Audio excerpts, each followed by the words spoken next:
Welcome to the Random Ass Podcast. I'm your random asshole, Christopher Steele. Another random asshole, Steele-Rhoads. Welcome to the show. So I got some bad news for you. What's that? Oh, I already saw.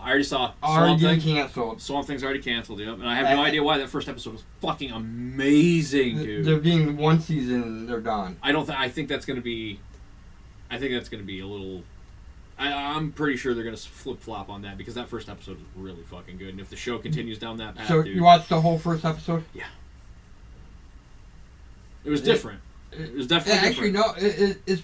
It's right. I know it's right, but I shouldn't say a little it's bit. different. It's a little bit wrong. I shouldn't say it's different, like, oh, the story's wrong or anything of that. The cinematography, the way the story rolled out, it was told in a very Tarantino-esque style of... I've only made it part of the way through the second episode.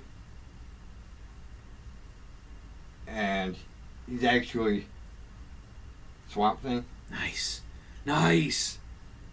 But he doesn't realize that he is yet. The little girl knows more about him than he does. Actually, it's kind of like they're kind of hulking him. But you do know he died. Yeah. His body is actually at the bottom of it. Yeah. It's Jason all over again.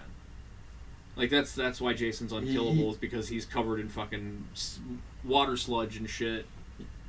The characters, everybody that's ever been a Swamp Thing, there's been multiple. Their body's in a cocoon in the fucking swamp. They die. They die. In a fiery death, dive in the swamp, become Swamp Thing. Generally some kind of chemical reaction as well. But yeah, that blows. But Alec Holland is the main Swamp Thing, and can I just get a Swamp Thing game? Like, I'm serious. Like, have the guys that did the Batman games, like the Arkham series, the original Arkham, give them fucking Swamp Thing. Hell, have it cross over with Batman. Make the game be Swamp Thing goes to Gotham, where he turns all of Gotham into a jungle, and Batman's the bad guy. Or bad guy, you know what I mean. Right. So, yeah, I see now, like, oh, what the hell? I thought the first episode was amazing. It was. They did a fantastic job. I'm like, no, why are you canceling it already? You have a streaming service. Let it go. Let it build steam, for fuck's sake.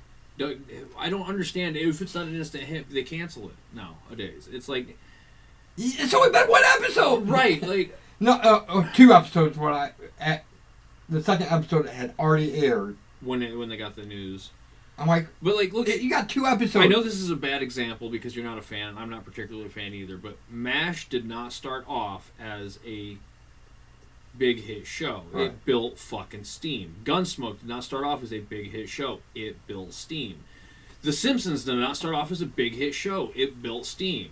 But The Simpsons is a bad example because it actually had... It had a head start. Because but the show itself didn't really take off until about season 3. Like, it had a slow burn build. Every good show does. Sons of Anarchy did not start off as Sons of Anarchy. It started off as It was like the second season before... really picked up its shit and people fans... actually was like, wow, I like this show. Yeah, you gotta give shit time, and people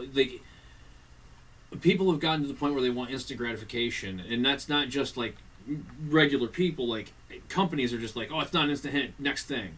Right. And they're like Constantine, another series example of like it deserved way more than what it got. That show was fucking awesome. At least he got resurrected into the Arrowverse, which is great. He's part of the Arrowverse. That he's on a regular basis because of the Legends of Tomorrow, which is great. Coming back for. But as a solo story on NBC, that show deserved way more than what it got. I could see... Dark Angel's another one. I could actually see them revisiting Constantine.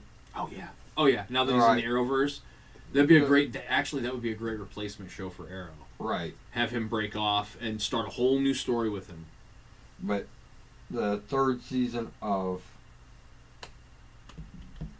Legends won't start until after Arrow's done.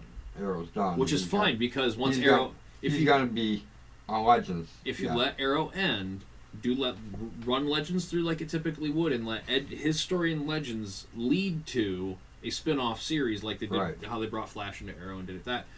Build it that way. That's why the Berlantiverse is a great example of good television, because he knows the slow burn. Like Joss Whedon, he knows. That's a great example. Buffy the Vampire Slayer was not a hit in the first 3 seasons. That was a slow burn of a fucking hit. And then it took off. It was about the 3rd season that it actually kind of took off, and then the 4th season is like, oh. Right. Right. But the fandom had gotten there, and people in the 4th season were just like, oh, god damn it. Hopefully 5's better. 5 was better, and then 6 and 7 were fucking excellent. Like I loved 5. 5 is one of my favorite seasons. Yeah, 5 overall is a good season. It just had a couple of things that I would have not done. One of them being Dawn. I would have just introduced that a whole different way, honestly.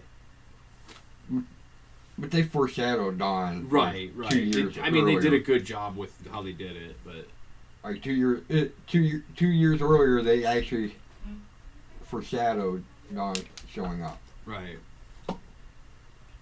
Even though she's one of people's least favorite characters. I love Michelle Trachtenberg as an actress. She's a great actress. I just didn't like the character of Dawn right away. She grew on me eventually. Right. I loved Harriet the Spy. I was thinking Euro Trip, but yeah, whatever. No, I agree. Euro Trip. Oh, so good. Such a good movie. And a lot of people don't even know that. Twins ever. A lot of people don't even know. I know. Euro Trip. Euro Trip. What's Euro Trip? Don't you mean Road Trip? I'm like, no. No, Euro Trip. Euro Trip. It was a little bit later. It was really good too. But then the people that do know, like, all you gotta do is just say Scotty doesn't know, and people, I fucking love Euro Trip. Yeah. Euro Trip. That's a great movie. Right. That's a great icebreaker to find another Euro Trip fan. Just be like, Scotty doesn't know. Scotty doesn't know. I know that fucking song. Did you know that was Matt Damon? Of course, they fucking knew it was Matt Damon. My fucking heart is seeing. There's people that no, Scotty doesn't know. What the hell is that? Yeah. Oh, what is that? Look it up. I've actually seen a stripper dancing to Scotty doesn't know. Nice. Nice. I've also seen a stripper dance to a couple of Adam Sandler, had like 2 Adam Sandler songs. Piece of shit car. Please let piece of shit car. Ode to My Car was one, and I can't remember the other one. Oh, was the other one the Hanukkah song? No, it wasn't. How about the Lunch Lady tune? It's something I can't find. Oh. I don't know what might not have been Adam Sandler. There was a couple of people when Adam Sandler got big that released CDs that had songs that sounded just like his. The answer is 2 back to back. Is pretty. Oh, might have been the song right after Piece of Shit Car then. I don't think so. Sweater song? I don't know. He's like, you could say it and I wouldn't know. But just years. Ode to My Car is not a good stripper song. Actually, she made it work. Oh, a good stripper will make any song work. Should that be our picks this week? What, stripper songs? Songs that shouldn't work for strippers, but a good stripper will make work. Yeah, sure. Yeah, that's a good pick. You want to do them now? Sure, we'll do it in the middle of the episode. Why not? It's random. Because we can. I'll take the first one and say the hold on, was it the Bloodhound Gang song? The lamp dance is only good when the stripper is crying. I don't think that would actually work as a stripping song in any way, shape, or form, but I think a good stripper might be able to make it work. Alright, so... Because it is a fuck-up song, I'll tell you that much right now. My second one's just going to be in any song by one because just seriously, when you hear, you're gonna be like, "You're right." So what's your first? How about I'll do any song by ICP. I would agree, except for one tune might actually work. And you probably know what I'm thinking. I don't know. Cotton Candy and Popsicles. I'm thinking, what be more specific. Chicken hunting. Chicken hunting would not be a... Piggy Pie would not be a good stripper song. Yeah, no, I would do, if you do two songs like most dancers do. Yeah. Chicken hunting and the netting game. Netting game. Oh, nice. Yeah, nice. My any song by would be Primus. Like, that is just got the weirdest time frame when it comes to, like, she wouldn't exactly be stripping. It looked like she was having a seizure or perhaps was being infested by red ants or something. Like, her clothes would just be coming off and she'd be, like, flailing around because there's no groove to those songs. So your main song would probably be Winona's Big Brown Beaver. No, actually, the song I would pick is that'd be the second song. That would be the second song. The first one, I don't remember the name of it, but it's one of his like rambling tunes where he's just playing. And he's like, "No good pornos anymore." You know, fucking. We got color for a minute. Hey, it's still there. All right. Aw, jinxed it. But yeah, anything by Primus. I would John the Fisherman and Winona's Big Brown Beaver is probably what I'd go with to make her say. No. The Tale of Buckethead and Winona's Big Brown Beaver, because the Tale of Buckethead's like 8 minutes long and they're fucking gotta make a stripper suffer. Like, I know the last one though. I know my final. You're probably gonna take it too. Maybe not. But it would be a torturous song. I have to agree with what I heard. Basically anything by Adam Sandler. Yeah. Yep. The Hanukkah song, Ode to My Car. We'll make you do the Hanukkah song and the Hanukkah song part 2. And 3 and 4. He's up to 4 now. I know. Make it all one track, just fucking right. Complete Hanukkah song. My final pick will be. Oh God, it's a tough one. I'm thinking either Freebird by Leonard Skinner, because I mean, for fuck's sake, that is a long ass song. She'd die of exhaustion by the time you got done. Or Echoes by Pink Floyd, which is an extremely long song with no actual like melody, except for maybe in like 3 minutes of a 23-minute song. Have fun. You know, Freebird. It was on the radio one day, and the lyrics ended, and fucking 7 minutes go by. I'm like, isn't this song over yet? No. The song ended 8 minutes ago. Yeah. I'm not exaggerating on that. It ended like 8 minutes earlier. They just have that. Yeah, just fade out. Just fade out. They just added so much shit to the end that they're like, well, that's what fucking. I don't know what to do. I don't know how to end this. No. What happened there is while they were recording Freebird, you had an entire room full of coked up rednecks that can play instruments. Do you know what that gets you? A lot of fucking.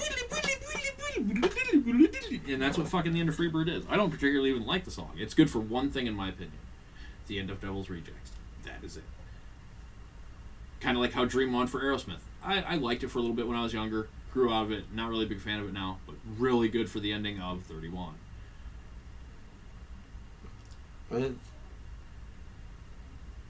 I prefer, out of those songs, I prefer Dream On. Right. I mean, if I was going to pick between the two, Dream On would be the one I'd listen to, definitely. But if I'm going to pick an Aerosmith song, Dream On would not be it. I mean, that's... Oh, you're going to pick the one from Armageddon that way. Oh, fuck no. Fuck no. I'd probably pick, like, Seasons of Wither. Which would probably make an excellent stripper tune. You know... Slow build, nice spot for the fucking shirt to pop off. Wait, what? Actually, a lot of strippers start off naked anyways. Right? The good ones do. Oh. When I've been to...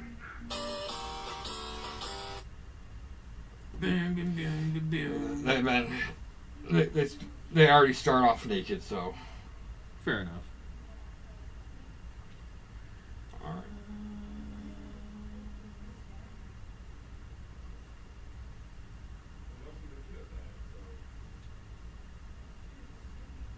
Alright, so... What do we want to next? Any other topics you want to discuss?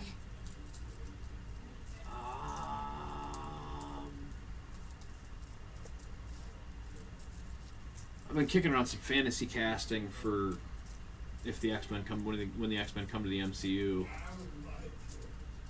So some people I hadn't particularly thought of before.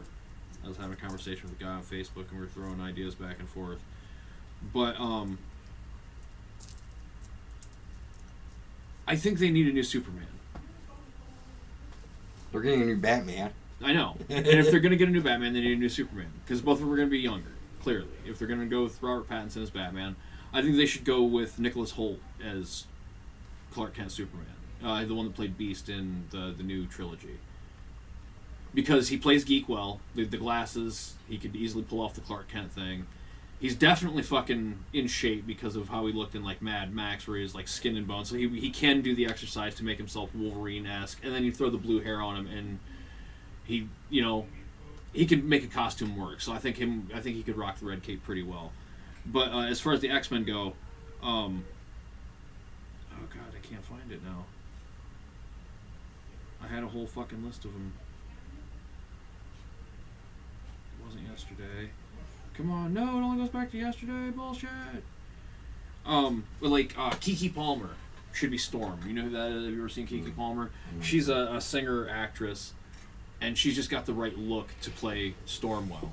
Dakota Fanning would make an excellent Rogue.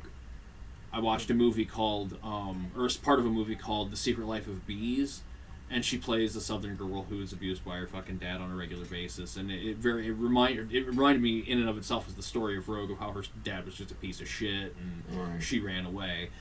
But she played it so well and had the accent. She ran away because her mutant powers kicked in. Right. And then he was like, "You're a mutie," and I get it. And when she kissed her boyfriend, no, she in the comics didn't she touch her brother or something? She kissed. Was it kiss boyfriend? Yeah. But they had a lot of things were actually right in the cartoon. Nice, but like Dakota Fanning for Daniel Radcliffe for Wolverine. I found a fucking picture. It was like, oh my god, he could really fucking pull that off, like really well. No, seriously. I don't know. Have you seen Swiss Army Man? The movie Swiss Army Man? No. Watch that. He can do anything. He plays a corpse that talks. I get it that he can play anything, but still, people are going to be like, it's Harry Potter.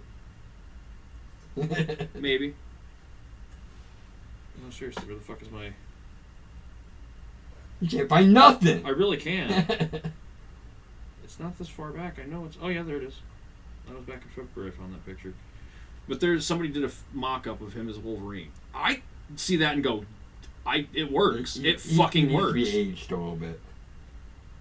It depends on when you're going to place the story of Wolverine, where you're going to place Wolverine in the universe. If you're going to do a standalone Wolverine movie, he'd be perfect for his time in World War II with Captain America. Right, but and then you could, with the aging effects, how they did with Cap, dude, they could easily age him up to the point where it would make sense for him to be right. And honestly, it's not honestly, I wouldn't want to see him like that for the majority of the movie anyway. I want the yellow spandex, goddammit. Right. I'm not disagreeing with like, if you're going back to like World War II, I'm just saying, if you want it current, you're gonna have to age him, but that's fine. Right. Because, oh, it's perfectly okay. Because that means he can play the part for 20 fucking years. Right. And play it damn near perfectly to boot. And I found another one of those Keke Palmer's Storm. You're going to put Brent Spiner as... Morph? All I really think for him is maybe Morph. Right. Like seriously. Changeling. Changeling, right.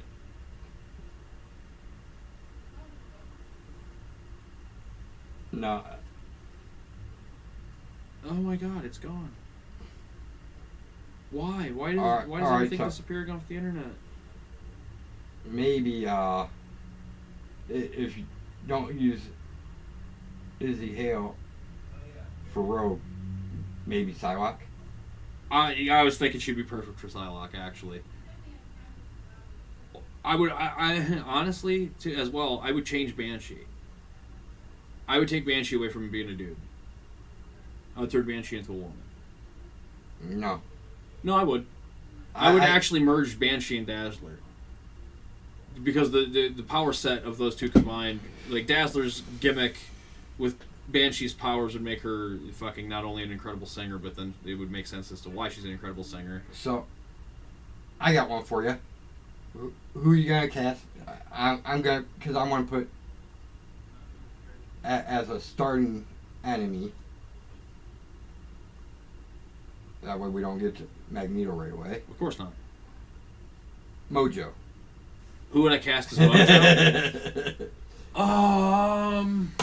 Right. Somebody's voice it was CGI. No, I would probably cast left field on this one. You know who I'd get for Mojo? Tom Cruise. Have you seen Tropic Thunder? No. He plays a fat, bald agent in that movie. And I was like, is that fucking Tom Cruise? Holy shit, it's a movie that I've actually enjoyed that has Tom Cruise in it. Fuck yeah. But I think if you put him in the Mojo suit, the voice that he used for that fucking character would totally work for Mojo. It would be stupid convincing. I just... You can hit me all day. I've been thinking about this for a while. Long shot? Because if you got Mojo, you're going to want long shot. Right. Long shot... Oh man, that's a hard one. It really... That is a fucking... Dye Brad Pitt's hair. Maybe. Brad Pitt might be a good choice for that. Actually, Brad Pitt would have been a perfect choice in the 90s. Right.